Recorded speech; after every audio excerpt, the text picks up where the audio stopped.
नमस्कार। मेरा आज का टॉपिक है सेंट्रलाइजेशन एंड डिसेंट्रलाइजेशन। तो शुरू करते हैं सेंट्रलाइजेशन के साथ। सेंट्रलाइजेशन मतलब होता है concentration of authority at the top level of management and decentralisation होता है dispersal of authority at every levels of management.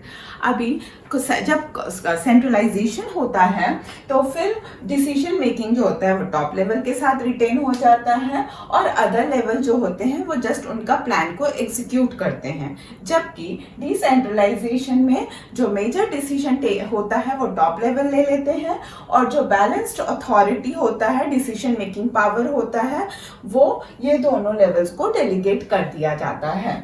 अभी नेक्स्ट टॉपिक है हमारा every organisation is centralised and decentralised. इसका मतलब होता है कि हर ऑर्गेनाइजेशन में सेंट्रलाइजेशन एंड डिसेंट्रलाइजेशन पैरेलली चलता है, तो वो एक साथ कोएग्जिस्ट करते हैं। इसमें वो लोग कहते हैं कि complete centralization is not possible. पूरा सेंट्रलाइजेशन पॉसिबल नहीं हो सकता है। वो तभी पॉसिबल हो सकता है जब वो सोल प्रोप्राइटरशिप हो और वो जो मालिक हो वो सिर्फ अकेले ही काम कर रहा है। अगर वो एक एडिशनल हैंड को भी हायर करता है तो भी उसको थोड़ा बहुत पावर उसको डेलीगेट करना पड़ता है। तो कंप्लीट सेंट्रलाइजेशन पॉसिबल नहीं हो सकता है। इवन कंप्लीट डिसेंट्रलाइजेशन भी पॉसिबल नहीं हो सकता है, क्योंकि मैनेजर अपना सारा पावर, सारा अथॉरिटी अपने सबऑर्डिनेट को डेलीगेट नहीं कर सकता है बिना अपने पोजीशन को सरेंडर किए बिना। नहीं तो उसके रहने का क्या फायदा जब सारा पावर अगर उसके सबऑर्डिनेट को ही मिल जाता है। नेक्स्ट टॉपिक है interdependence between centralization and decentralization. मतलब सेंट्रलाइजेशन और डिसेंट्रलाइजेशन दोनों एक दूसरे के साथ इंटरडिपेंडेंट है, क्योंकि जो टॉप लेवल होते हैं वो रिटेन करते हैं अथॉरिटी, मेजर डिसीजंस वो लेते हैं, प्लानिंग, कंट्रोलिंग वगैरह वो देखते हैं, लेकिन वो रूटीन मैटर्स को डेलीगेट कर देते हैं दूसरे लेवल्स के पास। और उसके अलावा टॉप लेवल जो होता है वो डिपेंड करता है दूसरे ऑपरेशनल मैनेजर्स के ऊपर, क्योंकि एग्जीक्यूशन ऑफ प्लान्स वो ही करते हैं। द एक्चुअल प्रोडक्शन प्रोसेस तो ये लोअर लेवल वाले ही करवाते हैं। इसीलिए दोनों का इंटरडिपेंडेंस है, दोनों एक दूसरे के ऊपर डिपेंडेंट होते हैं। अभी नेक्स्ट टॉपिक पे आते हैं, तो वो है delegation is more important than decentralization.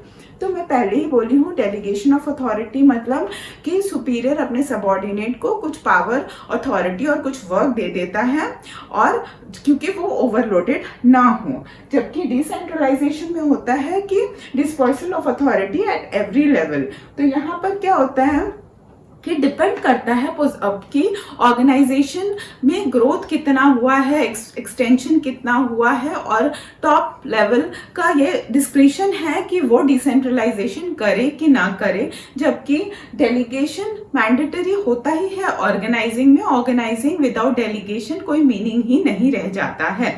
तो फिर इसलिए डेलीगेशन जो होता है वो मोर इम्पोर्टेंट होता है, डिसेंट्रलाइजेशन के से ज़्यादा होता है, क्योंकि ये होता ही होता है और ये हो भी सकता है और नहीं भी हो सकता है।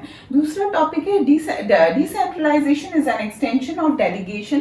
इसका मतलब ये होता है कि डिसेंट्रलाइजेशन जो होता है वो एक्सटेंशन है डेलीगेशन का, क्योंकि ये दो लोगों के बीच में होता है और ये एवरी लेवल ऑफ मैनेजमेंट में होता है। तो इसीलिए यहाँ पे दो लोगों के बीच में अथॉरिटी रहता है, काम डिवाइड होता है, और यहाँ पे बहुतों के बीच में मतलब लेवल्स में ही काम डिवाइड होता है। इसीलिए यहाँ पे डेलीगेशन बिटवीन टू होता है एंड ये delegation of authority with many होता है। अब शुरू करते हैं डिफरेंस बिटवीन सेंट्रलाइजेशन और डिसेंट्रलाइजेशन से। तो पहला बेसिस है मीनिंग। इसमें कहता है कि concentration of authority top level of management में होता है, जबकि डिसेंट्रलाइजेशन में evenly and systematic distribution of authority होता है एवरी लेवल ऑफ मैनेजमेंट में। मतलब मिडिल लेवल और लोअर लेवल दोनों में सिस्टमैटिकली डिस्ट्रीब्यूशन ऑफ अथॉरिटी रहता है। नेक्स्ट पॉइंट में आते हैं, तो वो है डेलीगेशन ऑफ अथॉरिटी।